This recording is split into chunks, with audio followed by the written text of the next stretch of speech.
Halo Sobat Dosen Kepo, siap buat penelusuran epik hari ini? Kita bakal ngelakuin semacam pendakian virtual nih, menyusuri jejak sejarah, kecerdasan arsitektur, dan makna spiritual dari salah satu monumen Buddha terbesar dan paling menakjubkan di dunia. Apalagi kalau bukan Candi Borobudur. Di sesi bedah materi kali ini, kita akan merangkum berbagai catatan sejarah untuk melihat lebih dalam mahakarya yang luar biasa ini. Pastikan kalian nyimak sampai habis ya, karena ada banyak banget rahasia mengejutkan yang mungkin belum pernah kalian dengar sebelumnya. Oke, mari kita selami fakta ini. Pernah kebayang nggak sih bangunan raksasa yang super megah ini tuh pernah bener-bener hilang dari muka bumi? Ya, kalian sama sekali nggak salah dengar. Setelah memudarnya pengaruh dinasti Buddha di tanah Jawa, Borobudur ini perlahan-lahan kayak tertelan bumi. Bayangin aja dia tertutup lapisan abu vulkanik tebal dari letusan gunung berapi dan akhirnya disembunyikan oleh lebatnya hutan tropis selama berabad-abad. Candi ini ibaratnya tertidur pulas dalam kegelapan, terlupakan gitu aja oleh waktu sampai akhirnya secara dramatis ditemukan kembali pada abad ke-19.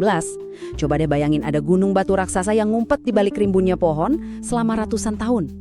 Nah, ini dia rute penelusuran kita hari ini, mulai dari mahakarya yang sempat hilang, jenius arsitektur tanpa semen, gunung suci dan mandala, 3 tingkat alam semesta, sampai ke tanggung jawab kita untuk mari lestarikan warisan kita. Bagian pertama, mahakarya yang sempat hilang. Kalau kita lihat garis waktunya, sejarah Borobudur itu sama sekali nggak mulus loh. Awalnya dibangun pada rentang abad ke-8 sampai ke-9 Masehi oleh dinasti Shailendra yang luar biasa berkuasa saat itu. Tapi, seperti yang kita bahas tadi, candi ini justru ditinggalkan antara abad ke-10 hingga abad ke-15. Baru deh di abad ke-19, mahakarya ini berhasil ditemukan kembali dan menyapa peradaban modern. Menariknya lagi, catatan sejarah juga merekam kalau di tahun 1985, Borobudur ini pernah selamat dari aksi pengeboman yang sempat ngerusak beberapa stupanya. Wah, untung banget ya, berkat proyek pemugaran besar-besaran berskala global bareng UNESCO di era 70-an dan 80-an, candi ini berhasil diselamatkan dan berdiri gagah sebagai situs warisan dunia kayak yang kita kenal sekarang. Lanjut ke bagian 2, jenius arsitektur tanpa semen. Nah, bagian ini nih yang benar-benar bikin merinding. Gimana caranya nenek moyang kita bisa mewujudkan ide raksasa ini jadi kenyataan fisik? Jawabannya ada pada skala pengerjaan yang super masif. 2 juta. Candi Borobudur itu diperkirakan tersusun dari sekitar 2 juta balok batu vulkanik. Coba kalian bayangin betapa kerasnya keringat, dedikasi dan perencanaan yang dibutuhin. Semua bongkahan batu raksasa ini dipotong, diangkut dan disusun murni pakai tenaga manusia loh. Ingat, zaman itu belum ada yang namanya derek raksasa, alat berat atau truk canggih. Pertanyaan logisnya adalah, kok bisa 2 juta batu itu nggak runtuh selama ribuan tahun? Apalagi kita tahu Indonesia itu langganan gempa. Nah, rahasianya ada di teknik kuncian puzzle. Para arsitek jenius Borobudur waktu itu memotong setiap blok batu dengan pola tonjolan dan lubang yang sangat spesifik. Tujuannya, biar batu-batu itu saling terkait dan mengikat satu sama lain. Ya, persis kayak kalau kita lagi main nyusun balok Lego atau ngerjain puzzle 3 dimensi raksasa. Mereka saling mengunci dengan sangat rapat dan sempurna, tanpa butuh setetes pun semen atau perangkat modern. Ini tuh benar-benar bukti nyata kecerdasan arsitektural Nusantara kuno yang luar biasa brilian. Masuk ke bagian 3, Gunung Suci dan Mandala. Bangunan dengan tingkat kesulitan ekstrem kayak gini pasti bikin banyak orang penasaran kan? Sebenarnya buat apa sih Borobudur ini dibangun? Berdasarkan banyak kajian akademik, para pakar dan sejarawan itu sempat berdebat cukup panjang loh. Ada yang mikir, jangan-jangan ini makam super megah buat nyimpen abu jenazah raja-raja dinasti kuno. Atau mungkin kuil khusus buat menghormati roh tokoh-tokoh yang dianggap suci. Bahkan ada juga teori sederhana yang bilang kalau bangunan ini pada dasarnya cuma sebuah stupa tunggal yang ukurannya aja yang kelewat raksasa. Tapi ternyata kesimpulan yang paling kuat saat ini justru jauh melampaui teori-teori awal tadi. Secara fisik, visualnya memang berbentuk piramida berundak dengan 10 teras yang harus kita daki. Tapi, kalau kita bicara soal fungsi spiritual, bangunan ini diyakini sebagai sebuah gunung kosmologis sekaligus mandala raksasa. Mandala itu semacam peta alam semesta secara spiritual. Jadi, candi ini adalah tempat bagi para peziarah Buddha Mahayana. Para perancang jenius ini berhasil banget menerjemahkan konsep alam semesta yang abstrak dan tak kasat mata menjadi sebuah jalur pendakian spiritual nyata yang bisa dirasakan langsung sama manusia. Mind-blowing banget kan? Sekarang kita naik ke bagian 4, 3 tingkat alam semesta. Sesuai dengan kosmologi Buddha, perjalanan pas kita mendaki Borobudur itu dibagi jadi 3 tahap spiritual yang bermakna banget. Paling bawah ada Kamadhatu, yang ngelambangin dunia fana tempat manusia masih sangat terikat sama hawa nafsu dan amarah. Makanya bagian ini disebut punya kaki tersembunyi.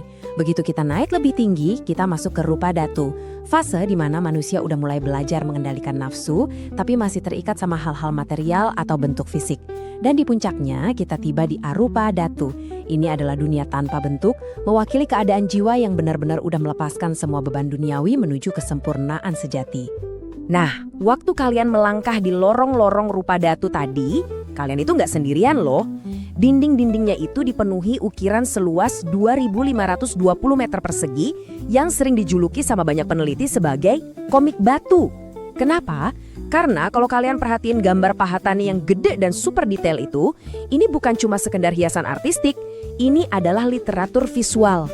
Relief ini bercerita. Mereka ngajarin hukum sebab akibat alias karma, menceritakan perjalanan hidup Sang Buddha, dan ngajarin kita nilai kesabaran serta kebijaksanaan buat nekan ego di dalam diri kita. Di antara ribuan pesan moral di dinding itu, ada satu ukiran yang luar biasa penting. Kalian bisa lihat detail pahatan kapal layar kuno bercadik yang sangat rinci ini. Adanya relief yang sejelas dan segede ini di Borobudur adalah bukti sah tak terbantahkan kalau nenek moyang kita di Nusantara itu udah punya teknologi dan kemampuan pelayaran maritim tingkat tinggi jauh sebelum dunia barat sibuk mengarungi samudra luas. Ini benar-benar kebanggaan sejarah yang dipahat abadi di atas batu vulkanik. Terus, coba perhatiin kontras yang kerasa banget pas kalian akhirnya menjejakkan kaki di teras paling atas Arupa Dhatu. Kalau di tingkat bawah tadi penuh sesak dengan ukiran yang menceritakan rumitnya kehidupan dan karma, bagian puncak ini justru dibiarkan sangat lenggang.